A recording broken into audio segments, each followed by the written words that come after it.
หิ่งห้อยแมงดายามว่าฝนตกมามันจังลาก็บินสูงน้องเฮ้ยวันนี้เฮาต่างมาทำบุญก็ลบร้ายหายสูญนะเจ้าพี่น้องอับตาวันนาแลอย่าจวนแม่แผบตอกซองได้มาครับกองในงานบทบาทเก้าไม่จะย่อมือสั่งดวงวิญญาณของเจ้าแม่อุยเจ้าดวงดอกไม้มาไล่เกสรเวลายามตอนเอาน้ำมาอ่อนยันเวลากลางวันแดดมันจะร้อนเจ้าจีดอกส้มก่อยเอาน้ำชะลงสลิดสาลักกุหลาบกาลงบ้านในดงอยากเก็บไปไว้บ้านกินกับตานบ่มีมานเวทล้อมยันดวงวิญญาณของแม่หลวงตาให้ลงมาเกิดน้อแม่เจ้าจะจักจะเจอลงมาแต่เรามาหาลูกหาเต้าในการในงานลูกเต้าพี่น้องเพิ่งได้เตรียมไทยดานี่แล้วนะวันจะนั่งหาทางความกินของทานเจ้าแม่ไว้กับเดียวเวลาก็ยัง3 โมงไปพี่น้องเจ้าว่านายไปจองหลายบ้านบอกว่าไผไหนคนใดก็จ้างตั้งลูกตั้งหลานเพิ่นอย่าจักจะเจิญอย่าได้นำล้างสรีระสังขารหลักไหลดวงวิญญาณของแม่ตาเจ้าอาคาลงสู่ภาษาหลังงามเลิศแล้ว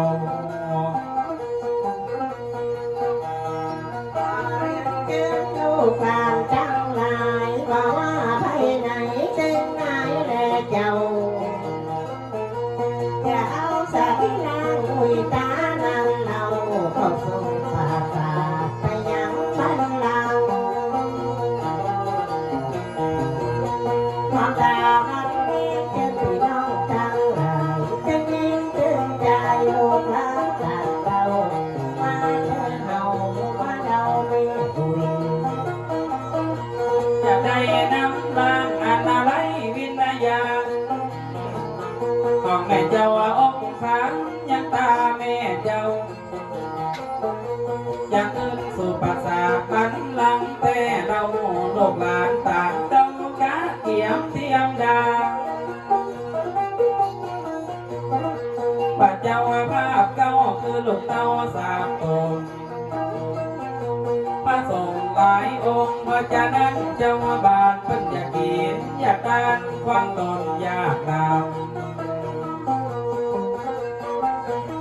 อย่าได้ไม่อยากร้องเปล่ากองร้องหา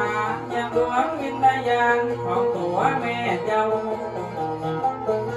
เมื่อลงมาหาก่อนในวันนี้เราลูกหลานต่างเจ้ามีการมีงานวันนี้วันดาเพิ่นจะส่งสาการนำหลักดวงวิญญาณของตัวอุ้ยพาขึ้นสู่ปราสาทหลังงามเลิศแล้วจะได้นำร่างสรีระสังขารดวงวิญญาณนอตัวท่านเจ้าสู่ภาษาหอคำตามโบราณแบบเก่าสมัยมาเก่าคนก็หูจะดีจะได้ กันดีสู่หน้าที่ไปยังดังอันภาษาทอครับน้อเจ้าแม่ให้ ที่แหลกหัวที่จะเอารถมาต่าง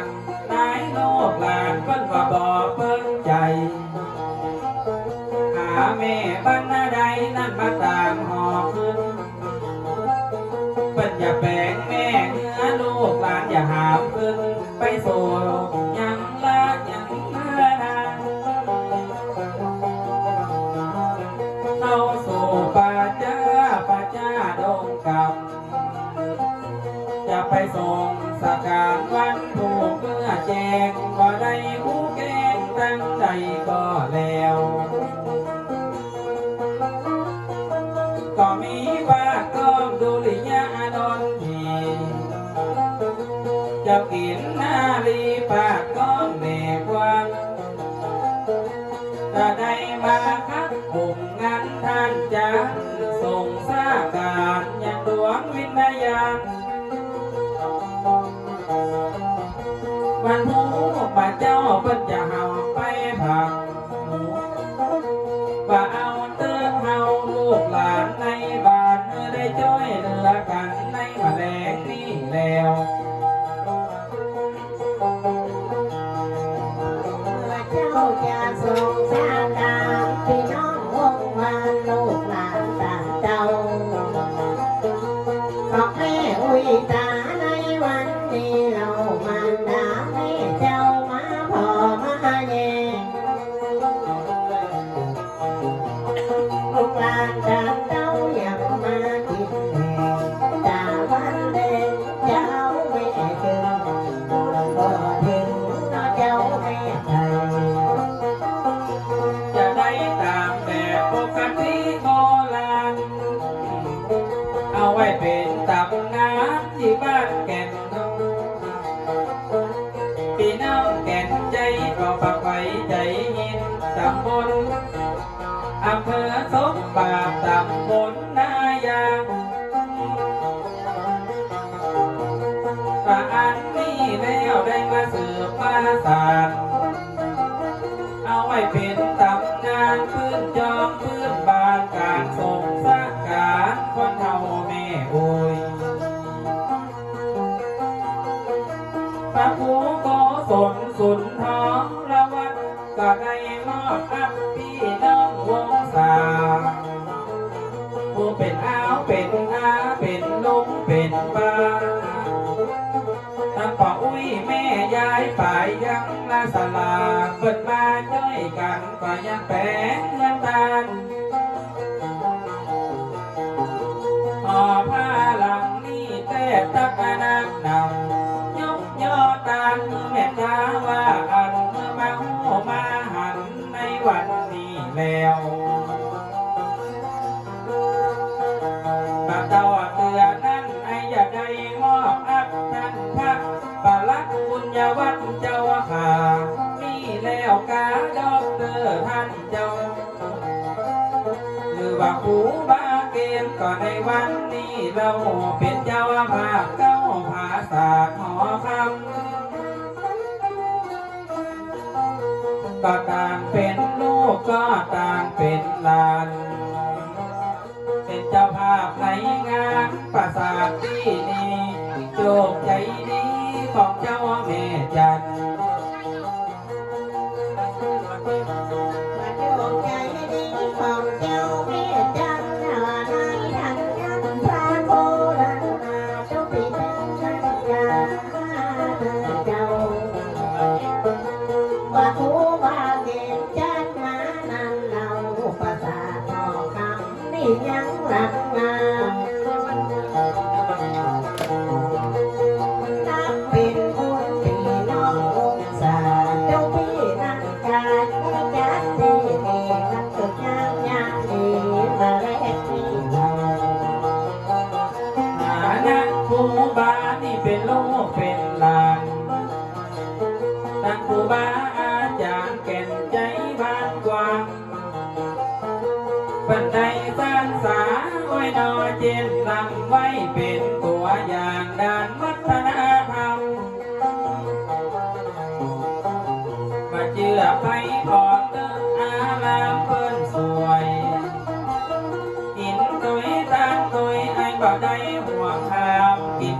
ตา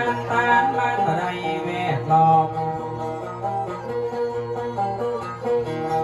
ท่านผู้มาท่านเป็นอุปาถามปราสาทหอคำเอาตัวแม่เจ้าคุณยาวันตกไปนั้นเราเป็นกบเป็นเก้าในงานปราสาทหอคำแต่ตั้งงามงามมันมีดังงามนอตัวแม่เจ้าคุณเจ้าน้อยเจ้าเขาในเขาข้าง ยังแม่หลวงตาเปิ้นเท่าเปิ้นแก่เปิ้นเป็นพ่อแม่ลูกเต้าเราหลาน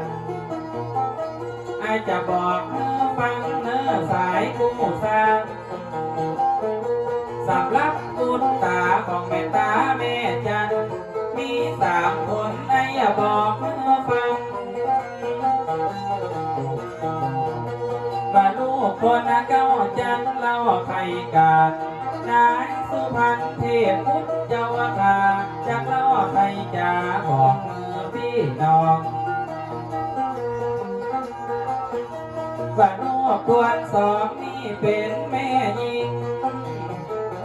ชื่อว่านางอยู่พินจันทาน้องเนา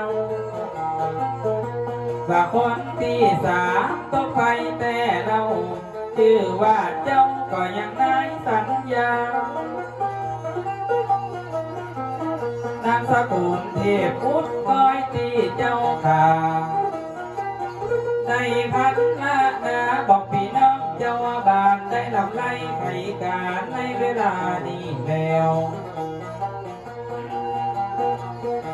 ว่าลูกสาวคนได้เจอกันนาพี่น้องเอาหาบ้านเหนือบ้านใดหลอนเกินจ้าในวันนี้เราตัวแม่เจ้าเปิดได้สายได้ลาส่วนงานที่ทำมาคืนแล้วนะเอาพันลงตาได้มาที่นี่ก็เป็นใจดีมาสักทีแม่นาง มาลมปัดไม่หล่นไปซอยยังมามองจอยว้อยเน้อเจ้าว่าฝนละบักตูดในวันนี้เราอะไรหาเจ้าก็ยังแม่หลวงตาได้ยินเสียงซอรีบกลับมาหาจะไปทำไปกาแม่มาบอกได้เอาเสียงซอได้กูเกียกเรียกร้องแม่อุ้มบัดตัวแม่ตาได้แม่ตับกับสงสารรักจากเราไขกันจนเอาดวงวิญญาณคนแก่คนเฒ่าจะไปหลงไปลำอยู่ดงกำป่าเศร้าก็ขอ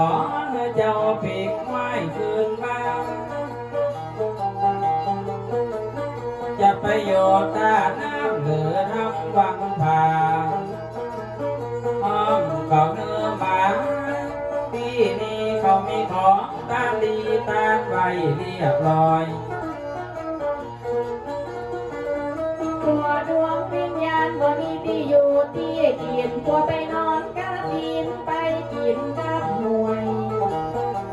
ขอเพิ่งเอาของตานเหล่านี้ไปด้วยอย่าให้นางไปช่วยยังดวงวิญญาณมือตาแดงเป็นนกมือตาแดงเป็นกาบินลงมายังกลางพวงบานมาหาเอาของตานจากเจ้าเปียน ก็กลัวเป็นบาปก็กลัวเป็นกรรมอย่าได้เก็บในกรรมวิญญาณของเจ้าได้พ้นจากทุกข์อาบายแต่เรามาขอมาขอของกินตัวตา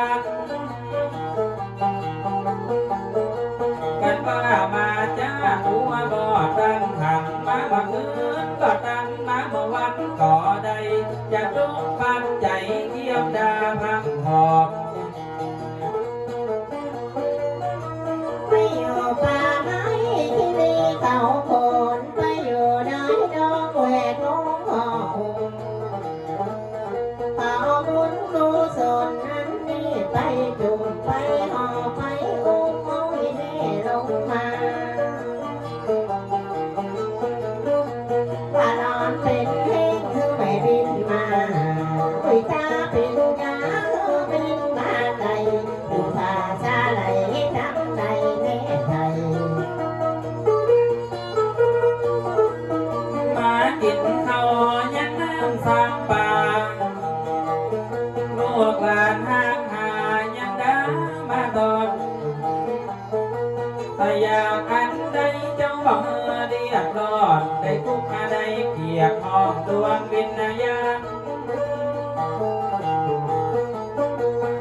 ไปนานผ่านอยากไปยากกันมาลำบากหนกลางนั้นไกล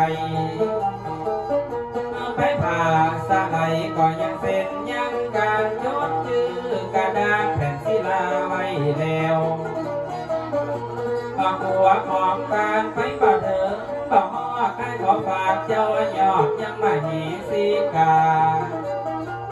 เทวพูดนำมาเทวดานำให้แม่ท้อละนี้เก็บกำเอาไว้ของตาใดของอีแม่หลวงตามีหันสาปาก็เป็นจีนและป่ามาเพียงผู้ยาผู้ดีองค์เมียงเจ้าบ่ได้ตัวเพียงกาลาเมื่อนั้นของยิ้มของการบ่ต้องเงียเสียหายบ่ต้องแก่สายถึงบ่หายแก่ยาไปจุดยอดฮอดถึงบนสวรรค์จันทร์ฟ้าไปจุกอยู่ท่าของกินทั่วตาวันนี้ลูกเต้าห้องด้วยลูกหลานในห้างทั่วตาแนวยังไปให้ถึงจะตู้ป้าใจเตรียมดาวไว้แล้ว ว่าคำต้องน้ำมันบ่อ่อนเป็นหินเอาว่าเขาต้องดินมันบ่กลายเป็นยาของกินและของทานจะไปจุกอยู่ท่าอยู่บนเมืองฟ้าสวรรค์นิพพานฝ่ามือแม่หลวงมาหูมาหันของกินและของทานที่นี่เป็นของตาดีมีอยู่นี่ร้อนร้อนเป็นคนสองต่อเข้าหอสองหันมาเกินมาทันมาวันก็ได้ว่าไปตั้งเหนือไม่ไปบ่ได้หลอดไปทั้งใจนอนมาไปโหลดว่าดวงวิญญาณไปลาไปลงเข้าล่างเข้าทรงตั้งใจเมตตาไว้ที่คืนมาความรักข้างเดียว ทุกเจ้าสักปีแล้วยังยากหาอันนี้แล้วกาอยากน้ำเพียงมันเสร็จหน้าบุญแล้วก็ซ้ำเมียนเมื่อได้ถึงก็ยังดวงวิญญาณว่าในวันนี้จะย่อมือสั่งมาเอาของตาที่กลางกวางบ้านแฝงเงินตามหลังงามเลิกแล้วมานับตานับถึงมานนเป็นงามสุขดีสุขงามเป้าการกุยอ้อยของกินของการงาดังเรียบร้อยที่ดอกซอยปัญหามาต้องได้เกี่ยมไว้พอดเครื่องอาคาบริการปิ่นโตหมูยานเพิ่นก็มายายตังจัดการจัดงานจากด้านมือแม่อุ้ยมีพังพร้อมจีบปลาอาหารเมื่อการหลังงามนอตัวแม่เจ้าถึงภาษาหอคำตกไปกันเราตัวแม่เจ้าตกแต่งแกงดามาเนียพังพร้อมยาที่วงศาหลังไหลมาในจ้องในบ้านผู้คนบุญตาเจ้าแม่ไทย เปิดเพลงห่อผ้าแล้วยังงามสวยเหมือนกันน้ำบุยไหลตัวน้ำมองเปิดมีจานเหมือนเจ้าแม่เจ้าพ่อบ่ได้ล็อกล่อยังมาสวยมางามมีหันสาปะอย่างมาทักบริการยกยอดการมือพระสงฆ์องค์เจ้าหมายจักนาบุญไป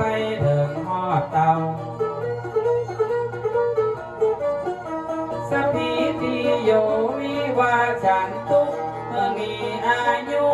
120 พรรษาที่พี่น้องสัพพาได้หาได้ห่างถึงบอกว่าของตามอันใดก็จากบ่ตกสลางห่างเหเตปังอันใดก็มีเขาบ่ได้กลัวเพียงที่รถเขาเวียงเปิ้นมาซื้อจนใจจะยกเนื้อนายยักตาแม่อุยจะขอบคุณผู้มีเป็นน้ำใจน้ำคงใหญ่ไหลกันมาก่อนจะขอบคุณเจ้านายพี่น้องบ้านนักน้องคอนอันใดได้มาทราบข่าวเจ้าก็มาเสียใจจะเหลือแต่นายน้องสาวน้องลาอันนี้แมวกาสถาพี่น้องว่าแม่คำเป็นแม่ได้ยืนได้ปัดฐานะองค์คำนี่แม่เป็นน้องลา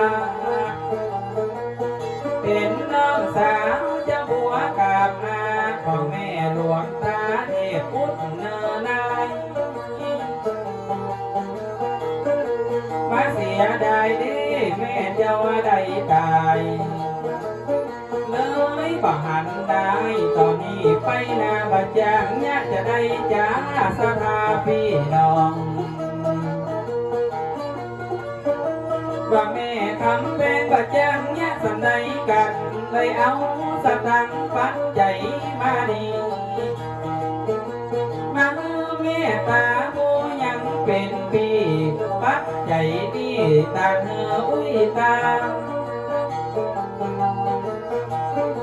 ว่าเงิน100เอาไปถากไปทางเป็นหนทางอุ้ยตาจนใดเอาซื้อคันใดขึ้นสวรรค์จันทร์ฟ้า100 บาทนี่เมื่อไปทางไปทางได้สร้างมนต์ตางเป็นสวรรค์จันทร์แก้วการว่าได้ยินเสียงสามเนียงนี่แล้วเมื่อหมดไปแถวยังดวงวิญญาณรับเงิน100 บาทแต่ตั้งนำเมื่อไปถึงนิยาแม่อุ้ยตาดังอันมาเจ็บมากำในวันข้างเป็นพี่เป็นน้องออกต้องเดียวกันออกจากต้องจากคันอุ้ยถาเด้อเจ้าจากคือคำแปลงผู้ที่เป็นน้องเราก็อะไรหาเจ้าเหลืออยู่2 คนว่าโอ้ยไว้น้อเอ็นดูสงสารมันอย่าไปเป็นอย่างแม่ข้ายกยืนปั่นมาเจ้าลูกน้อย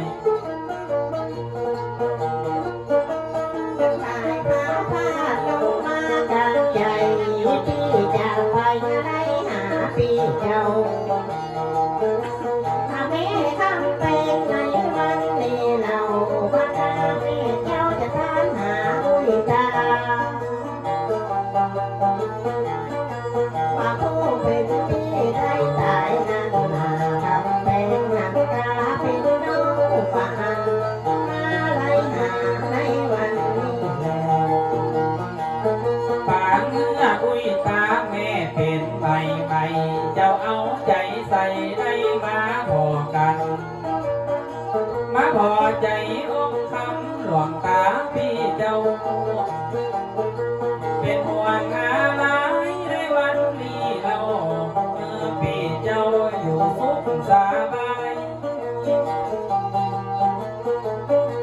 บ่นึกบ่ฝันวันนี้ได้ตายนั่นบ่จางสันดานเจ้าข้าเจ้าเลยตามมาหาเจ้าพี่ไว้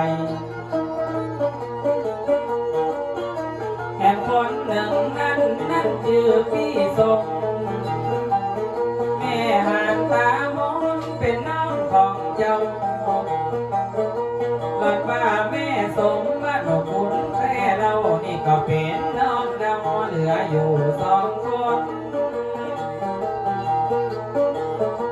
คนนี้ก็ฮักคนนี้ก็อะไรหากันอย่าตานบลาน้องเดาจังซอเขานั้นเรียกร้องเหลือไว้แต่หัวห้อยอยู่ข้างฝาอย่ามาอะไรหามันตกแม่เจ้าคือแม่หลวงตาผู้เป็นพี่แต่เราสองผู้เฝ้าเหลือกันสองคนคือแม่อุ้ยน้ำแดงและแม่อุ้ยสมจะเอาผู้สนผลบุญไปให้ผู้ที่ดับที่ตายอย่าวังไว้ทาง ยันดวงวิญญาณชื่อป้ออายปันสลีทิ้งปานลงมาเด้อเจ้ากับตัวแม่แก้วเทพพุทธแต่เรามาหักเอาของกินขวดตา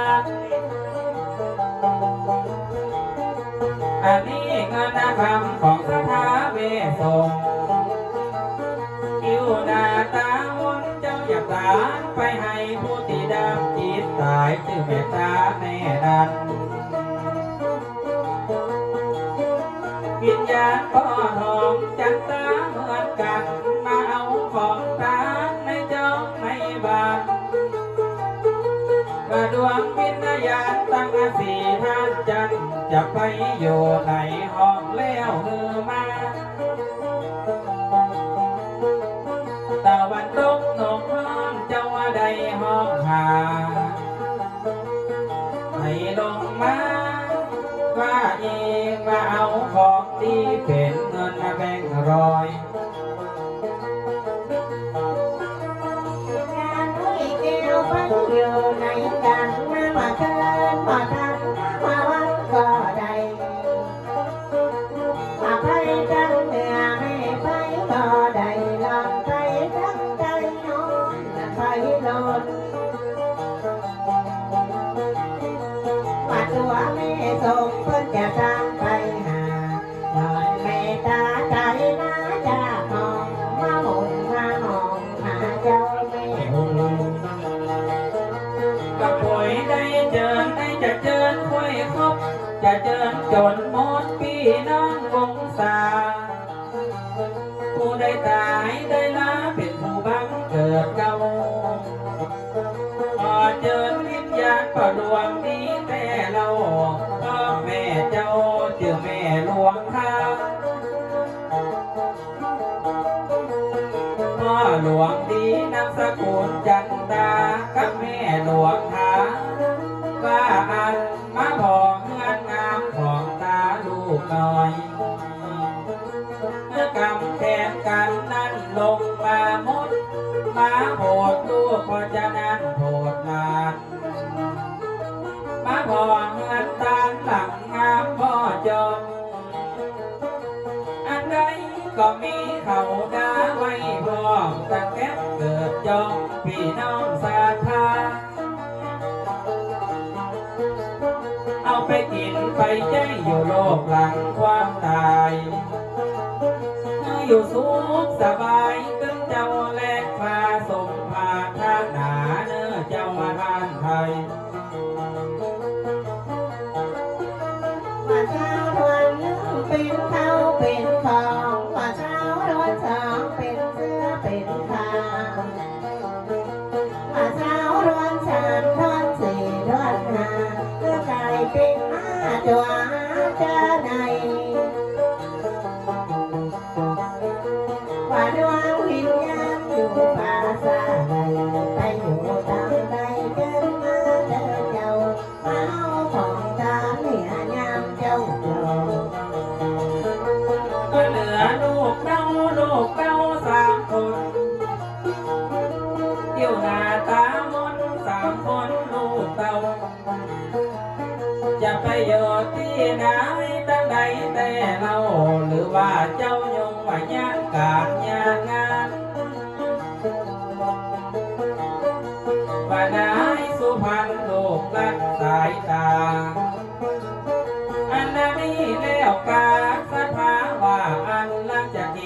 จากตานกับจากซอจังจอย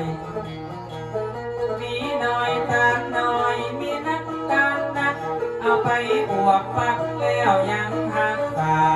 ดวงวิญญาณมารดาของเจ้า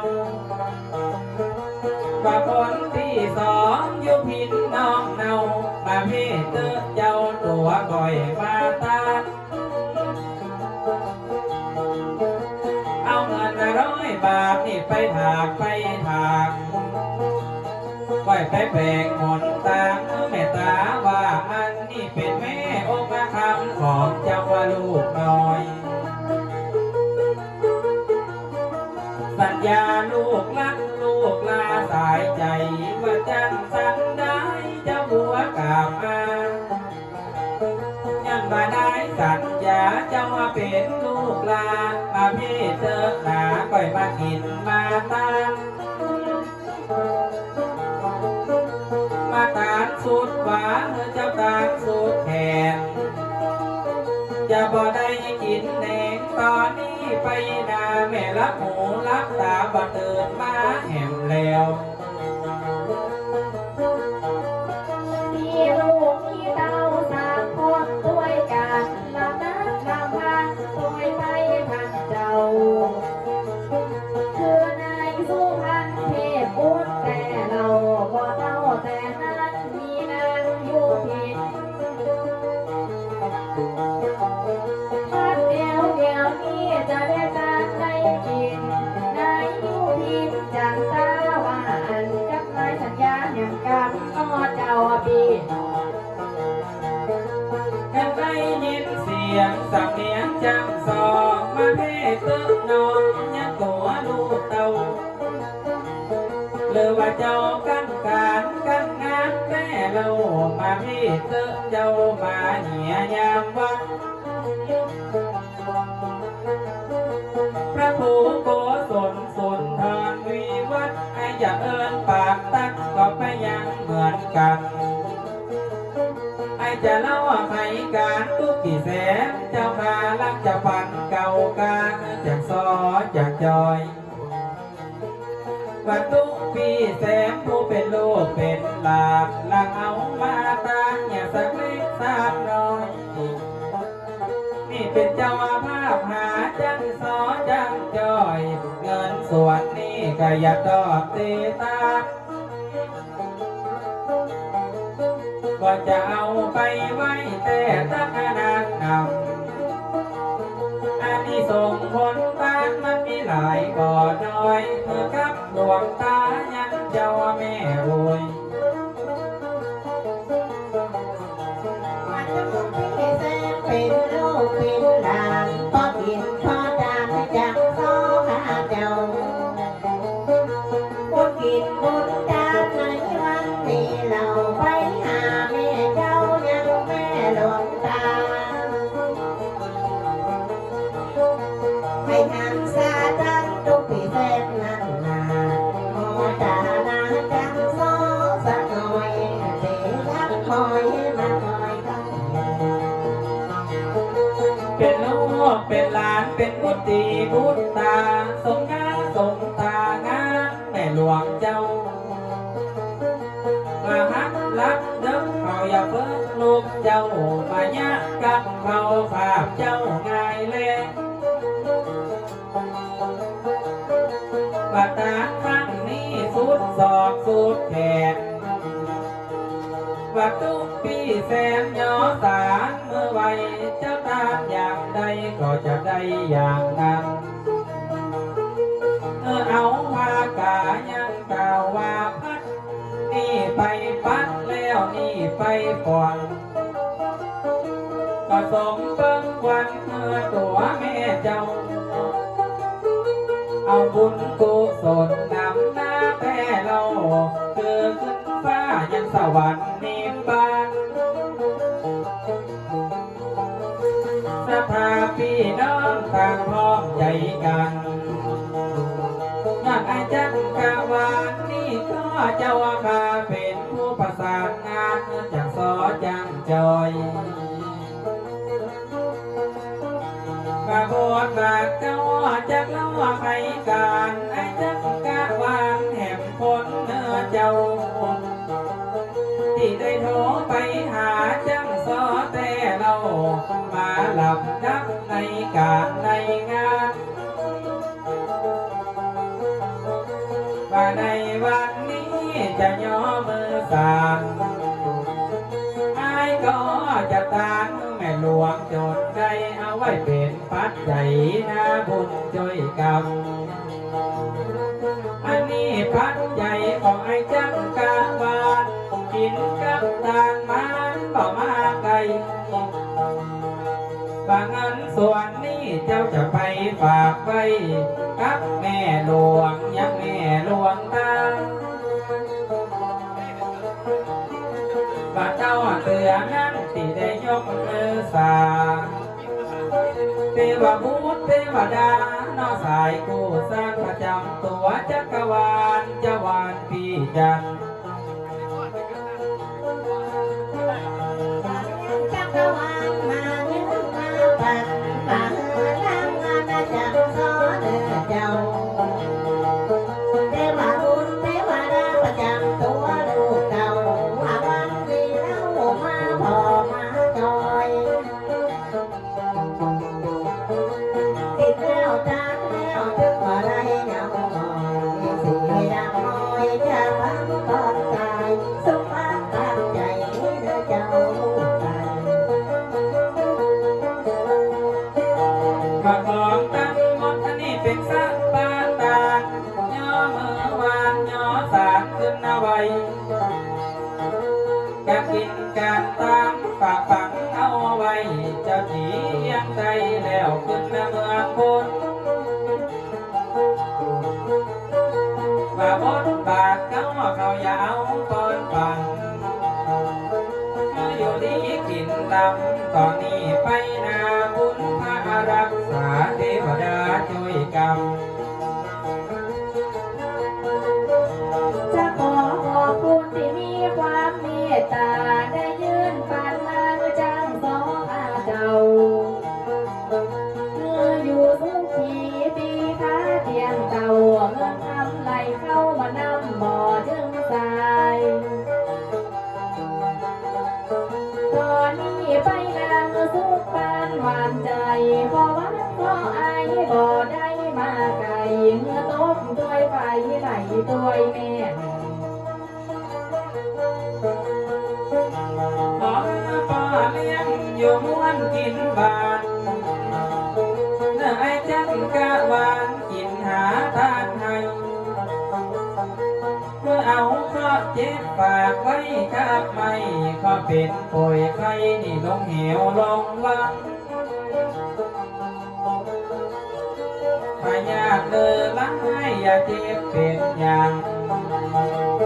เพราะหน้าอย่าตำเพราะหลังอย่าต้องหัวใจเจ้ามอนจะพรแวดล้อม มาทอสิบสามก่อนนางสิบมาจงไปป่าช้าลาไปโดยโผลไปโดยลมเมื่อไรลมใจถ้าข้อจิตเป็นหนาวเย็นเมื่อยในอย่าได้มาไกลน้องจักรวาลตอนนี้ไปนาสุขสามประการขอเพียงวันอย่าได้มาไกลจบโดยไทยไหลโดยแม่นาง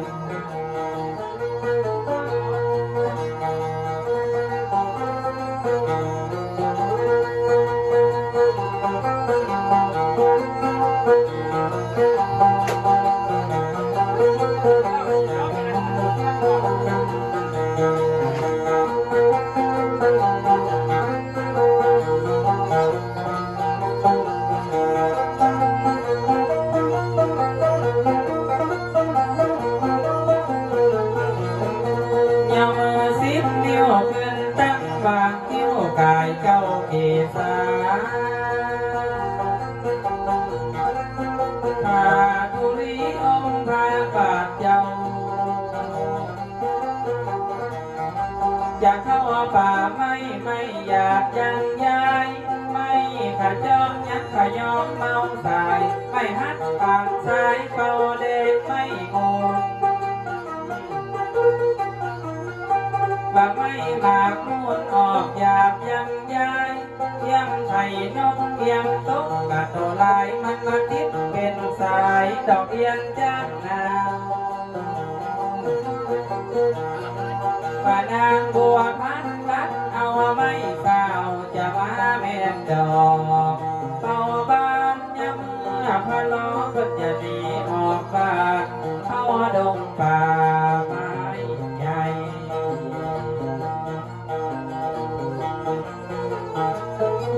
กระเดืองต่างเที่ยหากมีหลายสี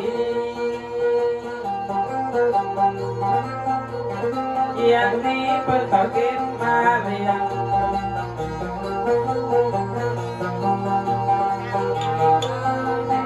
เอียงเพิ่งเก็บมาเรียงดอกเอียงตบดอกเอียงจ้างนาวบ้านนางบัวพันรักเอาไม่เฝ้าจะมาเรียนดอกเป่าบ้านยามเมื่อพะล้อได้หนีออกบ้านเข้าดงป่าไม้ใหญ่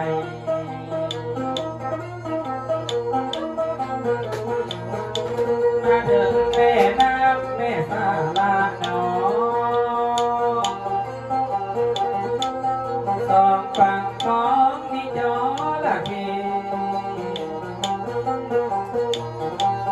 ตัวยาวเลยกลองลอยคนผมพัดลอยมือตาคงมองดังเก่าวงตั้งผีมองและผีกี่คอยบ้านนี้จังเล่าใครจะมาก็ในป่าไม้ใหญ่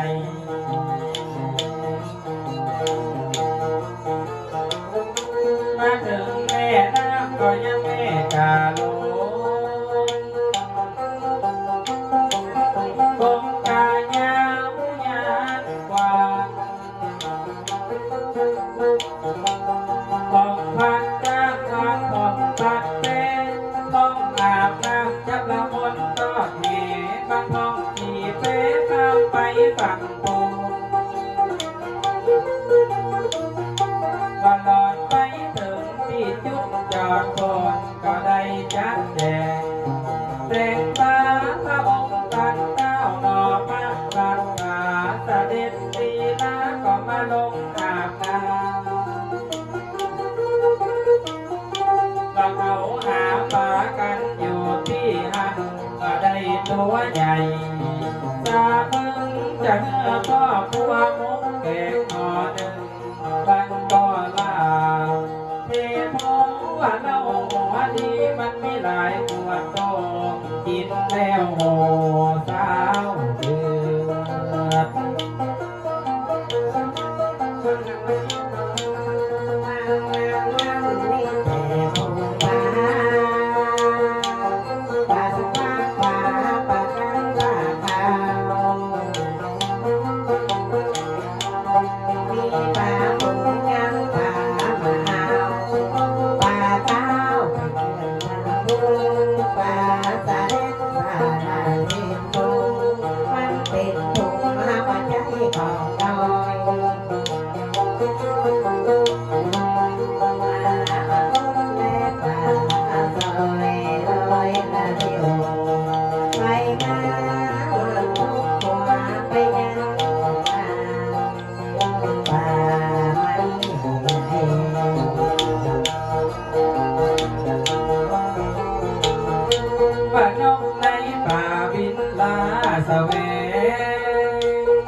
เป็นเพื่อนนกเก่านกเก้าเป็นเพื่อนนกงงมันมาจับเป็นโขงและอยู่บนหน้าไม้กระทาบกระหัวจันเผยคุ้มไตบินลอยดอกไปมาได้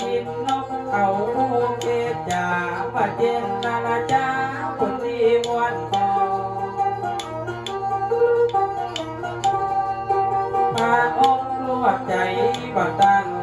สายในป่าไม้ใหญ่